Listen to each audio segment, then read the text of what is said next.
Сен кандай балмузда каласың? Мен муну алам го. Сенчи кандай? Мен болсо муну алам го. Болду эми, кеттик. Саламатсызбы? Саламатсызбы? Бул күмөндүү купюра. Мен муну ала албайм. Мен эч качан жасалма акча көргөн эмесмин. Ушундай окуяга туш болбош үчүн биз чыныгы акчаны жасалма акчадан айырмалаганды билишибиз керек. Барыңарга салам, достор. Менин атым Салия. Бул болсо менин досум Амир. Ушундай окуяга туш болбош үчүн биз акча дүйнөсүнө жөнөйбүз. Акча деген эмне? Это вещь. Бул төлөөчү буюм. Биз акчасыз бир күн да жашай албайбыз. Это чтобы, Бул бир нерсе сатып алуу үчүн керек буюм. например, Мисалы үчүн машина, үй, имаратты сатып алууда жана жасаган жумушу үчүн айлык акы алабыз. за эти... Тамактануу үчүн, акчага өзгө керектүү тамак сатып алабыз. Бул долларлар. Аларды банктан тапса болот. Когда люди... Элдер мурун эле бул акчаны түзүшкөн. Это... Бул ресурс. Бул төлөөчү каражат. Деньги бывают бумажные, бывают... Акча кагаздан болот. Ал эми тыйындар темирден болот. Это ценная Бул баалуу кагаз. Ага каалаган нерсени сатып алсаң болот. Я думаю, что... Менин оюмча бул кымбат бир нерсе. Сом деген эмне? Сом бул кыргыздын валютасы. Бул Кыргызстандын акча купюрасы. Такая монетка. Сом бул ушундай тыйын. Тыйын деген эмне? Сом орусчага которулат. Мен кыргызча начар түшүнөм. Ну, как центы. Означает... Цент сыяктуу. Ошондой эле белгиленет, бирок сомдон төмөн. Бул да акча. 100 тыйын 1 сомго барабар. 10 сомдо эмне тартылган? Это же монета. Бул тыйын да. Кагаз акчадачы? Кагазын көргөн эмесмин. 20 сомдо эмне тартылган? На 20 сомах... 20 сомдо токтогул тартылган. Ой, тоголок молду. Валюта деген эмне? Ар кайсы өлкөнүн акчалары. Бул акчанын аталышы. Мисалы долларлар, евро. У разных народов своя собственная валюта. Ар кайсы элдин өзүнүн валютасы бар. Мисалга алсак, бизде сом, казак элинде тенге, Россияда рубльдар. У России рубли. 20 сомдун өңү кандай? Алар кызыл. Кызгылт күлгөн же кызыл. 50 сомдун өңү кандай? Мен кызгылт сары өңдөгүсүн көргөм. Кызыл. Ой. Кара, 100 сомдун өңү кандай? кара, Көк. 500 сомдун өңү кандай? 500 сом желтый. 500 сомдун өңү сары. Сары? Я видела 500. Мен эми сары түстөгү 500 сомду көргөм.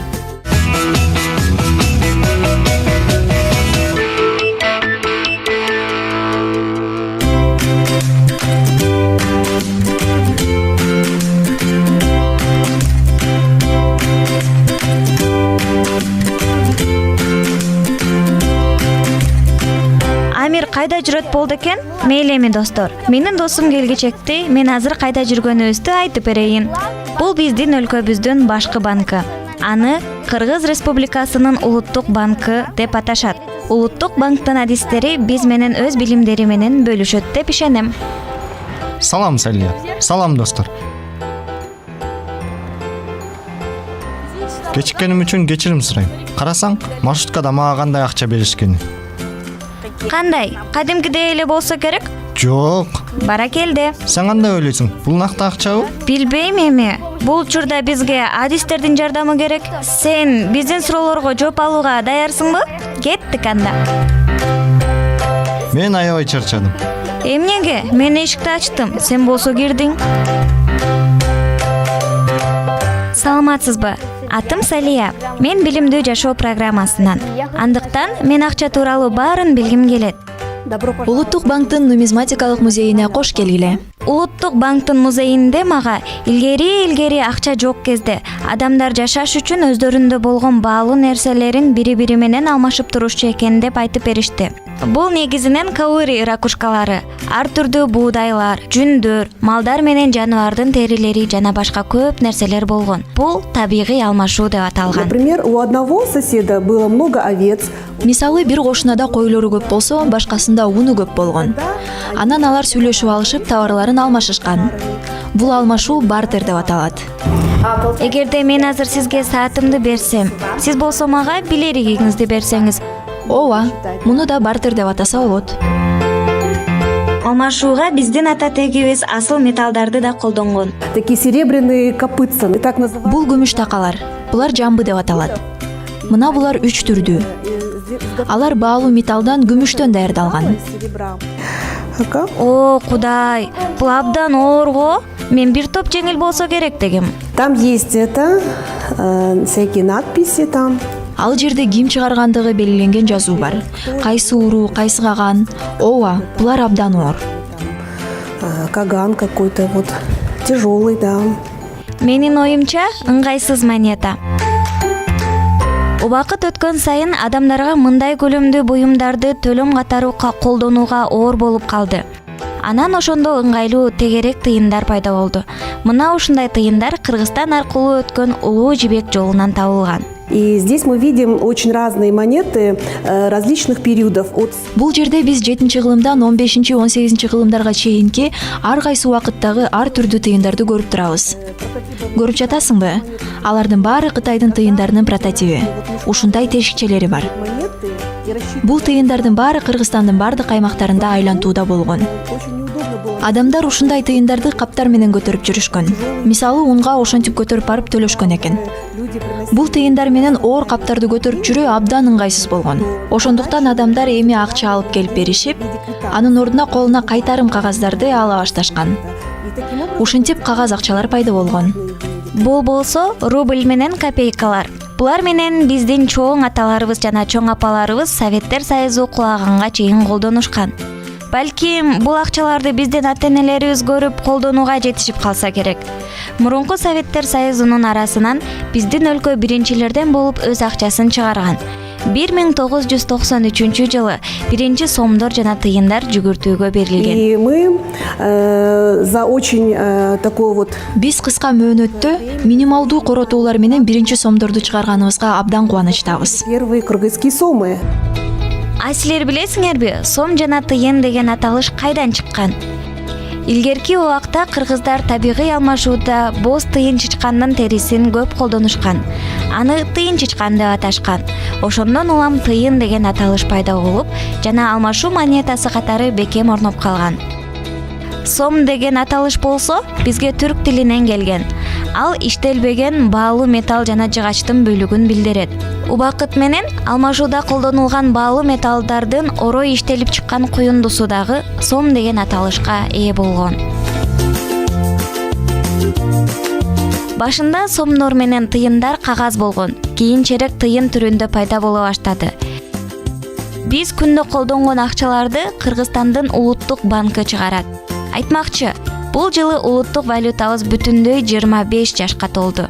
Ар бир банкнота, ар бир тыйын улуттук колоритти жана биздин элдин маданиятын, тарыхын чагылдырат. Айтмакчы, силер биздин акчаларыбыз күндүн жебесиндей баардык түскө боелгонуна көңүл бурдуңар беле? Цвет банкнот это очень тоже важно. Банкноттун түсү дагы өтө маанилүү. Себеп дегенде бир номинал башка номиналдан айырмаланып туруусу зарыл. Анан дагы аларды жасоо татаал болушу үчүн. Мисалы бир сомго дагы бир нөлдү кошпоо үчүн. Жана ошондой эле кийинкиде алардын түсү кайталанбашы үчүн. Акчаны баарына жеткидей кылып, көп кылып басып чыгарса болобу? Нет, конечно, нельзя много денег напечатать, потому что Жок, албетте көп акча басып чыгарууга болбойт. Анткени Борбордук банктын максаты айлантууда бар болгон акчалык массаны жөнгө салуу болуп саналат. Башкача айтканда, бул башкы банктын эң негизги милдети. Биз мисалы товар канча турса, ошончо акча басып чыгарышыбыз керек. Эгерде рынокто товар көбүрөөк болсо, анда акча да көбүрөөк басылып чыгат. больше будет на рынке, то тогда и денег должно быть больше. Биз келгенде бул баштыкты байкадык. Бул эмне экендигин түшүндүрүп бере аласызбы? Значит, здесь мы представили образцы уже измененных. Ал эми бул жерге болсо биз эскирген, майдаланган акчалардын үлгүлөрүн койдук. Мындайча айтканда, биз кытыраган жаңы таза банкнотторду айлантууга чыгарганда тилекке каршы булар көпкө турушпайт. Анткени адамдар акчага аяр мамиле кылышпайт. Алар аны айрышат, бүктөшөт, анан алар жараксыз болуп калат. Кээ бирде өрт болуп кетиши мүмкүн. Ошондуктан алар эскирген деп аталышат. Биз аларды айлантуудан алып таштап, аябагандай чоң болгон шредер майдалагыч бар. Анан ошол жакка ыргытып, анан майда кылып майдалайбыз. И мелко-мелко их измельчаем. Бүгүн абдан кызыктуу саякат болду. Акча тууралуу сиз мага айтып бергениңиз үчүн чоң рахмат. Мен эми көп нерсе билдим. Дагы келип тургула биз силерди көрүүгө ар дайым кубанычтабыз.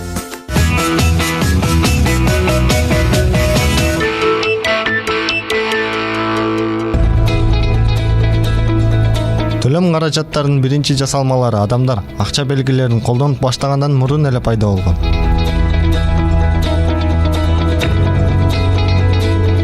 Ушинтип мексикалыктар какаонун сөңгөгүн кесишип, буурчагын алып, бош сөңгөктүн ичин башка нерсе менен толтурушуп, чаптап турушуп, айлантууга кое беришкен. Кийинчерээк кылмышкерлер мыйзамсыз баалуу металлдын салмагын азайтылган эринтисинен акча жасап башташкан же мыйзамдуу жасалган монеталардын салмагын кемитип башташкан. У нас такая ситуация, мы с моей подругой, мы зашли в магазин. Бизде мындай окуя. Биз курбум экөөбүз дүкөнгө кирсек, алар акчаны жасалма деп айтышты. Мына алар. Айтып бересизби? Чын эле жасалма акчабы? Ну, давайте посмотрим. Да, вот этот банкнот. Кел эми көрөлү. Азырынча бул күмөндүү банкнота жасалма же жасалма эмес экендиги эксперттер экспертиза жүргүзгөндөн кийин гана билинет. Проводятся эксперты экспертизу. Давай посмотрим на сомнительную банкноту. Азыр кел карап көрөлү. Портретте жок, номиналда жок. Демек, бул чынында эле жасалма банкнота. Карап көрсөң деле болот. Фольга металлизированная, приклеенная фольга на банкноте. Ты можешь посмотреть тоже. Эмесе достор, эгерде силер өз алдынча күмөндүү купюраны чыныгы менен салыштырыңар келсе, эсиңерде болсун. Ал үчүн биздин улуттук валютанын 4 негизги коргонуч элементтерин билгениңер оң. Голограмма. Видно, да? То есть визуально. Голограмма. Голограммадагы жылып жаткан сүрөттөрдү көз менен көрсө болот. Биз кармап текшерип жатканда анда быдыралар бар экендигин, кай жерде жазуу, кай жерде сан номиналы, кай жеринде портрет бар экендигин биз көрө алабыз. Надпись, где вот цифровой номинал, где портрет. Следующий момент — это защитная нитка. Когда мы смотрим защитную нитку. Кийинки учур бул коркунуч жип. Биз коркунуч жибин караганда терезечелерди үзүк сызык көрөбүз. Жарыктан караганда бүтүндөй жип түрүндө көрөбүз. Вот. Следующий момент. Мы должны посмотреть обязательно. Кийинки учур биз сөзсүз түрдө суу белгисин карашыбыз керек. Жарыктан ак талаада суу белгисин көрүшүбүз керек. Биз ак талааны караганда эч нерсе көрүнбөйт. Жарыктан биз сүрөт, портрет, номинал бар экендигин көрүп жатабыз. Маршруткада мага беришкен тыйындар эсиңердеби? Мен айдыска аны көргөзбөсөм болбойт. Алар деле жасалма болушу мүмкүн да. Эта монета тоже, можно сказать, деформированная банкнота. Понятно, да? Если есть такие... Бул тыйындагы деформацияланган тыйын. Эгерде мындай тыйындар болсо, кыйынчылыксыз эле улуттук банкка алып келип, алмаштырып кетсе болот. Бул тыйындар накта тыйындар. Бул каптал жагы гурт деп аталат. Жана ал гуртта рельефтүүлүк бар. Өзүңөр деле текшерип көрсөңөр болот. И на гурте есть рифленность. Ты можешь этот на пальце, можешь сам проверить. Оба, мен көрдүм. На фальшивых, допустим, жасалма тыйында болсо, мындай белги жок. Мындайча айтканда, рельефтүүлүк жок. Текшерүүнүн эң оңой ыкмасы бул магнитке тыйынды жакындатуу. Если есть магнит, самый простой способ проверить. Накта тыйындар магниттешет. Эгерде жасалма болсо, андай эффект болбойт. Намагничивается, понятно, да? А если подделка, то такого эффекта не будет. Жана эгерде өзүңөрдүн жеке изилдөөңөрдөн кийин да кичине шек жаралса, анда акысыз экспертизага жүргүзүү үчүн улуттук банкка кайрылууга болот. Спасибо вам огромное. Чоң рахмат сизге. Мен абдан көп нерсе билип алдым. Эми акчаларды текшерип турабыз. Саламатта калыңыз. Элестет, жамбы 1 килограмм экен. Анда 5000 сомду жөн эле тутуп таштоо жөн эле шумдукко. Биз болсо эксперттик бөлүмдө болуп, жасалма акчаны кантип аныктоо керектигин үйрөндүк. Көрсө 4 ыкма бар экен. Бул суу белгиси, коргонуч жиби, рельефтүүлүк жана голограмма.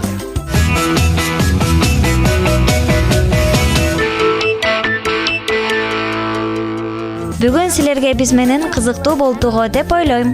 Биз бүгүн билдик. Акча деген эмне? Жана эң башкысы, биз эми накта акчаны жасалма акчадан кантип айырмалоону билебиз. Барыңарга кош. Эң башкысы билимдүү жашагыла. Барыңарга кош. Я буду относиться к деньгам намного интересней. Ой. Что с тобой? Я мороженое хочу! Первый мужчина, наконец-то! Наконец-то!